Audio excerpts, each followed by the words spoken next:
तमाम देखने और सुनने वालों की खिदमत में आदाब। सबसे पहले कुछ अपना तारुफ़ और कुछ इस उन्वान का तारुफ़ जो हम अपने इस सफ़े को देना चाह रहे हैं। मेरा ताल्लुक़ शोबे तिब से है, बल्कि यूँ कहना चाहिए कि पुश्ता पुश्त से यही पेशा रहा, और शौक़ भी है ये मेरा। और आप यूँ समझिए कि जीन्स में ये दोनों शौक़ आए हैं, एक जो पेशे से मुताल्लिक़ है यानी तिब से, और दूसरा जो बाकी ज़िंदगी में जो शौक़ है उससे मुताल्लिक़ है, यानी अदब, शेर व शायरी, मुताला वग़ैरह।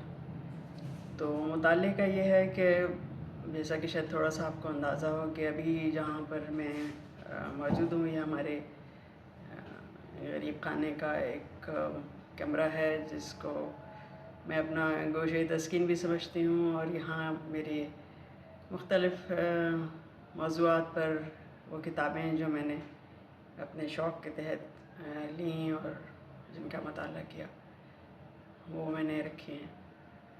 तो जब भी मुझे वक्त मिलता है अपने मसरूफ़ियात से ज़िंदगी की दूसरी, वो मैं वक्त यहाँ गुज़ारती हूँ। किरम किताबी जो हम कह रहे हैं, तो किरम एक छोटा सा कीड़ा होता है। किरम के शब्ताब कहते हैं जुगनू को। किरम एक छोटा सा कीड़ा जो किताबों में घुस के बैठ जाता है। आप धूप लगाएं, झाड़ें, साफ़ करें और समझेंगे निकल गया, लेकिन वो फिर कहीं से निकल आता है। तो वो किताबों में घुस के बैठ जाने वाला जो कीड़ा छोटा सा होता है ना, उसको किरम किताबी कहते हैं। तो ये है इस का तारुफ़ जो हमारा उन्वान है, किरम किताबी, और ये है मेरा छोटा सा तारुफ़। तो आपसे मिलते रहेंगे इंशाल्लाह, छोटे छोटे से कई मौज़ूआत, अदब से कुछ पढ़ेंगे, कभी शेर पढ़ेंगे। तो आपसे मुलाकात रहेगी इंशाल्लाह।